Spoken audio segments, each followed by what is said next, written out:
Hello everyone, we're back. It's time to do guitars. I tuned up. I got my new interface. It's great. It has the little loopback feature so I can actually record all my desktop audio into OBS.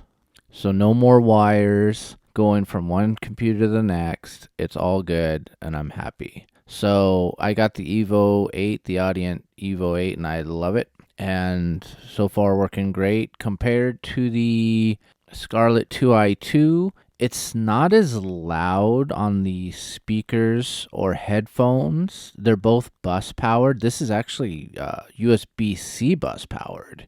And I don't know if it's because it has more inputs, but I don't know. But anyway, so right now I got my mic plugged into that, and I got my guitar plugged in. It has a front input, a DI especially made for bass guitar. So I'm plugged in. I got my levels set, and I'm ready to go. So the first thing we're going to do is we're going to create a new track. It's going to input one. That's the DI in the front of the Audient. And I'm going to hit create. Now this is going to be distorted, as you can see, just like the bass. You got the different presets. So I'm just going to go to one that I really like, and it is called Brown Tone Metal. Now, let me close the cut page. I don't know why that was open. Now, if you look at it here, it's like a 5150. I'm going to turn the gain down a little bit, though, because they always have the gain a little too high than it should. But looks good. Let's see how it sounds.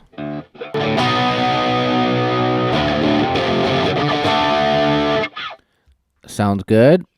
So, like I said, this is a demo. So, normally, if you're going to record guitar, you'd want to do you double track it and you pan them both left and right. If you're really good and tight with your playing on the choruses, you could quadruple track it. It's hard enough double tracking for some people. So, what I'm going to try to do is double track the guitars. I have the input monitoring button lit up so I can hear myself. And I got my track selected. I'm going to do a count in because I don't have any clicks here. And I start right when the drums start. And at first I was going, oh, yeah, I'll just use the drums as a click. But I got to know when I come in. So here we go.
I'm thinking of changing that end to something else. I'm going to work on that. And then plus I want to add in the live version we end with a da da da da da da, which is kind of like the Terminator dun dun dun dun dun dun.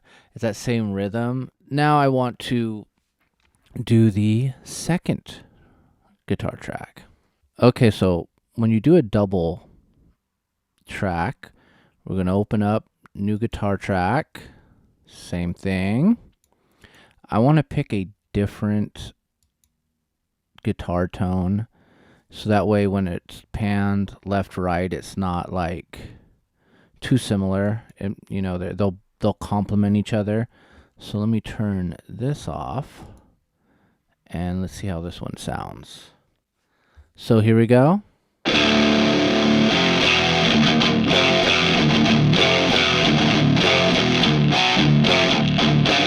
It's more scooped and thrashy. See if you compare it to the first one.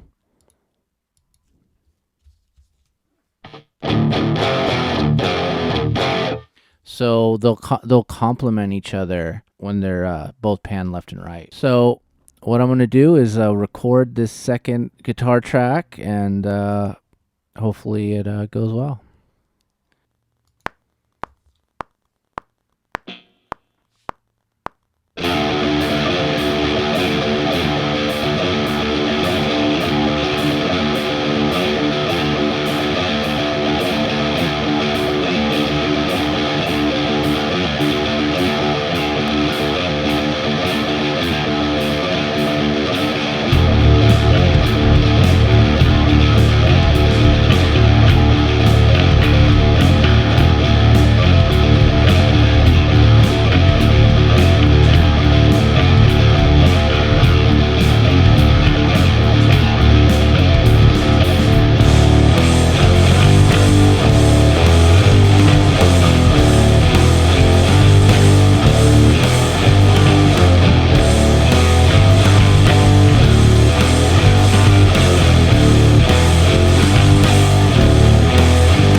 All right, I got both guitar tracks down. I need to tweak them both. I think I have the gain still a little too high, and maybe now that I kind of hear them together, I think the second guitar track's a little scooped, and I just want to EQ it.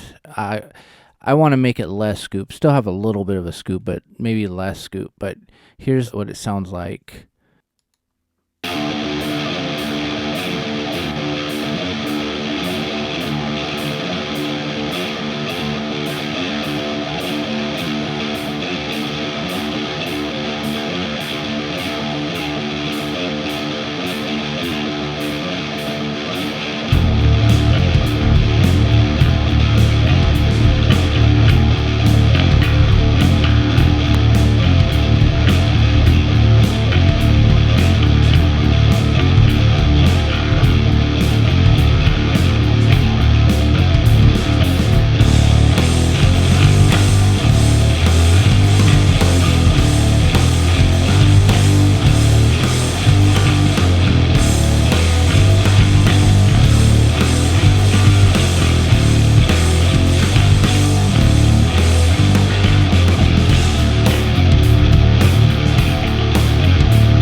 So there you go. I just have to work on the end piece and the middle piece. I want to tweak them and change them up a little bit. So basically all I have left to show you is when you have like multiple instruments and you want to kind of manage them in like a more manageable way, you know, you click both instruments and you right click it and you go down to create track stack.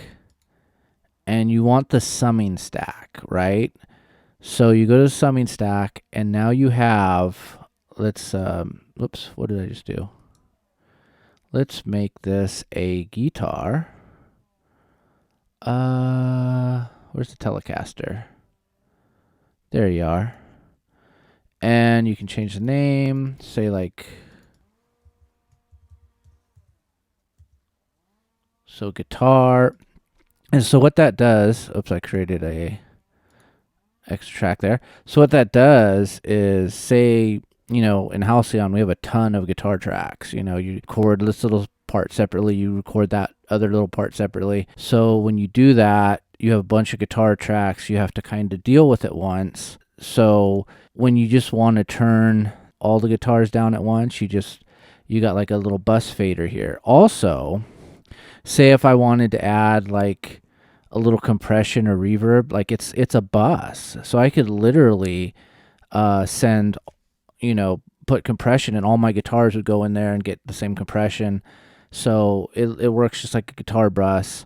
And when we do the live drums, I basically have a drum bus with compressor on there, and I also have a bass little bus there because I usually run DI and the mic'd bass. But just wanted to show this last little thing so you can see. Next time I come on for this, I'll probably have all those parts figured out, or the 2 parts, not all.